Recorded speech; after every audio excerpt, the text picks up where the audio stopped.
नमस्कार. महाराष्ट्रातल्या प्रतिष्ठित MBBS, MD, MS, DM डॉक्टरांना सप्रेम नमस्कार. आज मी आपल्याला महाराष्ट्र मेडिकल काउन्सिलची जी 25ची इलेक्शन चालू आहे, त्याची स्टोरी सांगणार आहे. महाराष्ट्र मेडिकल काउन्सिलची ही इलेक्शन 2 वर्ष उशिरा होत आहे. आणि या इलेक्शन्समध्ये महाराष्ट्रात जवळजवळ 2,08,80 MBBS आणि उपर डॉक्टर हे रजिस्टर्ड मेडिकल प्रॅक्टिशनर्स आहेत. आता या इलेक्शन्समध्ये काय चालू आहे? तर या इलेक्शन्समध्ये ज्या 9 जागांसाठी मतदान होणार आहे आणि ज्यासाठी आपण सर्व एक तर उमेदवार किंवा मतदार म्हणून भाग घेणार आहोत.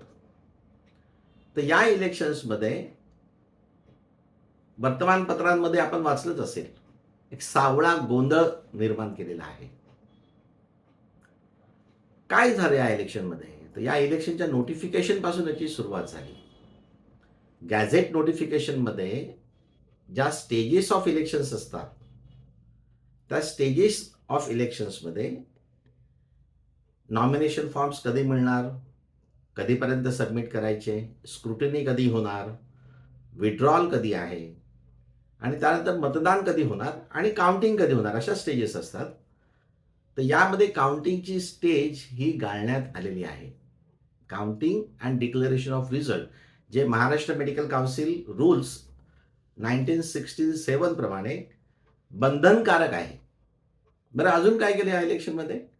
तर नॉमिनेशनचे फॉर्म्स जे 17 जानेवारीपासून ते 18 फेब्रुवारीपर्यंत नोटिफिकेशन आल्याच्या लगेच, म्हणजे 18 जानेवारीपासून 18 फेब्रुवारीपर्यंत मिळायला हवे होते कॅन्डिडेट्सना, उमेदवारांना, संघटनांना.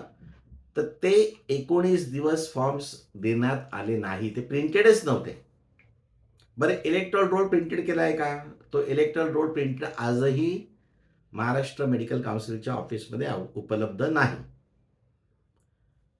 तसेच या इलेक्शन्समध्ये 70,000 MBBS, MD, MS, DM डॉक्टरांचं नाव इलेक्टोरल रोलमधून, म्हणजे मतदार यादीमधून चुकीच्या पद्धतीने काढून टाकण्यात आलं आहे. आणि हे खूप शॉकिंग आहे. ज्यावेळी हिलिंग हँड्स तर्फे आम्ही या इलेक्शन्सची माहिती घेण्यासाठी रजिस्ट्रारच्या ऑफिसमध्ये गेलो, तर रजिस्ट्रार तिथे नव्हते. याची कोणालाच माहिती नव्हती. इलेक्शन सुरू होऊन 10 दिवस झालेत, कोणालाच माहिती नाही. मग आम्ही ज्यावेळी विचारलं की यांना कुठल्या पद्धतीने तुम्ही या प्रतिष्ठित डॉक्टरांना, ज्यांनी आम्हाला घडवलं, जे आमचे टीचर्स आहेत, किंवा जे कार्डिओलॉजी असेल, न्यूरोलॉजी असेल, जनरल प्रॅक्टिशनर असेल, यूरोलॉजी असेल, डर्मॅटॉलॉजी असेल, ऑब्स्टेटिक आणि गायनेकॉलॉजी असेल, अशा वेगवेगळ्या क्षेत्रातल्या मान्यवर डॉक्टरांची नावं याच्यातून गहाळ केली. बरं, याचं उत्तर ज्यावेळी आम्ही रिटर्निंग ऑफिसर्सना विचारलं, तर त्यांनी आम्हाला सांगितलं की त्यांनी त्यांचं रिन्युअल केलं नाही म्हणून त्यांची नावं आम्ही काढून टाकली. नुसती नावच काढून नाही टाकली, तर महाराष्ट्र मेडिकल काउन्सिलचे एक उच्च पदस्थ अधिकारी यांनी असं सांगितलं की या डॉक्टरांनी ज्यांनी रिन्युअल नाही केलं त्यांना आम्ही बोगस डॉक्टर म्हणून घोषित करणार आहोत. किती घोर अपमान हा! हा बोगस डॉक्टर! महाराष्ट्र मेडिकल काउन्सिलचा कायदा जो आहे 1965चा आणि जे रूल्स आहेत 1967चे आणि अमेंडमेंट्स जे झाले आहेत आतापर्यंत, तिथे कुठेही तरतूद नाही की ज्या डॉक्टरांनी रिन्युअल केलं नाही त्यांचं नाव मतदार यादीतून काढायचं किंवा काढलं जाऊ शकतं, अशी कुठलीही तरतूद नाही आहे. आपण सर्व जाणता रिन्युअलची प्रोसेस काय आहे. ₹100 पर महिना जर आपण डिले केला असेल, डिले झाला असेल, अशा पद्धतीने रिन्युअल होतं. माझ्या एका मित्राने आता 7 वर्षाच्या नंतर रिन्युअल केलं. मध्ये तो एका मोठ्या हॉस्पिटलचा मेडिकल सुपरिन्टेंडंट म्हणून त्याने खूप चांगलं काम केलं. तर असे अनेक डॉक्टर्स आहेत ज्यांनी बऱ्याच कारणामुळे, कोविड आला, कोविडच्या नंतर भरपूर काही प्रश्न निर्माण झाले, राहून गेला असेल आणि त्याच्यासाठी तरतूद आहे की कशा पद्धतीने रिन्युअल करायचं. त्यांना इलेक्टोरल रोलमधून काढता येत नाही. आम्ही रजिस्ट्रार, रिटर्निंग ऑफिसर, सेक्रेटरी या सगळ्यांना 27 जानेवारीपासून पत्रव्यवहार केला. सर्व गोष्टी त्यांच्या नजरेस आणून दिल्या. तरी पण काही होत नाही हे कळल्यानंतर मी माननीय मेडिकल एज्युकेशन मिनिस्टर यांची भेट घेतली आणि मंत्री साहेबांनी आम्हाला तात्काळ त्यांच्या बंगल्यावर भेट घेतल्यानंतर 1 तासामध्ये मंत्रालयामध्ये सर्व उच्च पदस्थ अधिकाऱ्यांबरोबर बैठक घेतली आणि त्या बैठकीमध्ये हे सर्व मुद्दे त्यांच्या नजरेस आणून दिले आणि साधारण आम्ही हिलिंग हँड्सचे डॉक्टर सगळे आपण एक्सपेक्ट करतो की पुढच्या 2-4 दिवसामध्ये याच्यावर निर्णय येईल आणि तो निर्णय असा असावा की या सर्व 70,000 डॉक्टरांची म्हणजे नोटिफिकेशन येण्याच्या 1 दिवस अगोदर जेवढे डॉक्टर महाराष्ट्र मेडिकल काउन्सिलचे रजिस्टर्ड आहेत त्या सर्वांची नावं इलेक्टरल रोलमध्ये सामील करून घ्यावीत. आता ही घोडचूक झालेली आहे, तर या घोडचुकीवर जर आपल्याला उपाय शोधायचा असेल तर ही इलेक्शन काही महिन्यांसाठी रिशेड्यूल करून या सर्व डॉक्टरांना त्याच्यात सामील करणं किंवा जेणेकरून त्यांचा मान सन्मान राखला जाईल आणि ही कायद्याच्या पलीकडे जाऊन म्हणजे माझ्या मते आणि आपल्या मते बेकायदेशीरपणे हे जे कृत्य केलं आहे हे करेक्ट करता येईल. अजून फार महत्त्वाचा मुद्दा आहे की या महाराष्ट्र मेडिकल काउन्सिलमध्ये इलेक्शन्स होताना प्रत्येक जिल्ह्यांमध्ये एक मतदान केंद्र असतं. आपण जाणता आपल्याला त्या मतदान केंद्रावर जाऊन आपलं मत टाकायचं असतं. बऱ्याच संघटना आहेत. भारतीय medical association, AMC, general practitioners association, consultant associations, मॅग्मो, डॉक्टर आंबेडकर मेडिकल्स कम्युन, डॉक्टर आंबेडकर मेडिकल असोसिएशन, त्यानंतर महाराष्ट्र मेडिकल टीचर्स असोसिएशन्स, अशा अनेक संघटना आणि या संघटनाच्या आपल्यातले बरेच सारे पदाधिकारी असतील.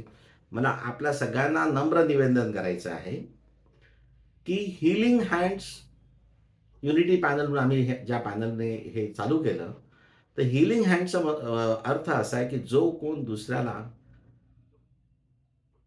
आत्मीयता, प्रेम दाखवून त्याचं दुःख निवारण करतो.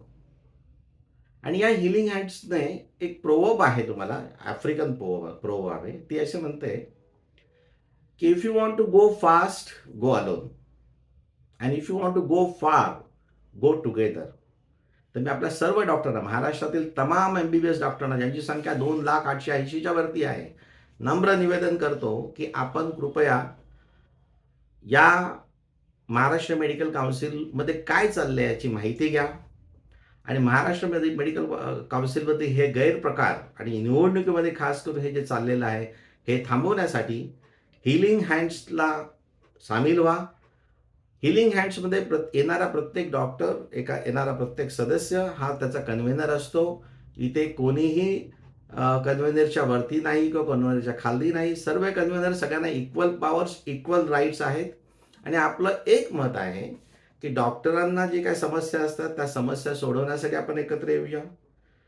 आणि दुसरी गोष्ट जी आपण प्रतिष्ठित नागरिक म्हणून बघतो ती की कॉस्ट ऑफ लिव्हिंग तर वाढलेलंच आहे, पण त्यामुळे कॉस्ट ऑफ हेल्थकेअर पण भयंकर प्रमाणात वाढलेलं आहे. तर अशावेळी आपलं समाजाकडे असलेलं दायित्व लक्षात घेता हीलिंग हँड्स युनिटी पॅनलतर्फे किंवा हीलिंग हँड्सतर्फे affordable health care for all असा आपला मूलगामी मंत्र राहिलेला आहे. तर या निवडणुकीमध्ये आपण सर्वांनी सामील व्हा. या निवडणुकीची 27 तारखेला आता स्क्रुटिनी असेल, 3 तारखेला विड्रॉल असेल, 3 एप्रिलला मतदान असेल आणि ही निवडणूक पुढे ढकलून ही निवडणूक सुकर करणे, 70,000 डॉक्टर याच्यात सामील करून घेणे हा आपला सगळ्यात मोठी मागणी राहील आहे ती, आणि ती आपण सर्व क्षेत्रामध्ये सर्व ठिकाणी केलेली आहे. मला खात्री आहे की आपल्या सर्वांच्या सहकार्याने ही मागणी पूर्ण होऊन त्या 70,000 डॉक्टरांना, मानद डॉक्टरांना, प्रतिष्ठित डॉक्टरांना, ज्यांनी हजारो करोडो लोकांचे प्राण वाचवले, खास करून कोविडच्या एपिडेमिकमध्ये आणि इतर सर्व वैद्यकीय प्रॉब्लेम्समध्ये आपण सर्व एकत्र येऊ आणि ह्या इलेक्शनला आपण सक्रिय व्हा आणि हीलिंग हँड्सला आपण पाठिंबा द्या, त्याच्यावर सामील व्हा आणि बरोबर राहा ही नम्र विनंती करतो. मी डॉक्टर तुषार जगताप. हीलिंग हँड्समध्ये जॉईन करण्यासाठी माझा नंबर आहे 989246 5552 आणि हिलिंग हँड्सचे doctor Sharad Gaikwad, doctor Jitendra Jadhav, doctor Sanjay Watore, doctor Pramod Pashte, doctor Avinash Sankhe, doctor Humne sir, doctor Sanjay Baliwant, doctor Mangesh Patil असे अनेक डॉक्टर्स आहेत. त्यांचे नंबर्स आपल्याला देण्यात येतील. कृपया या इलेक्शनमध्ये आपण सक्रिय व्हा. जय हिंद.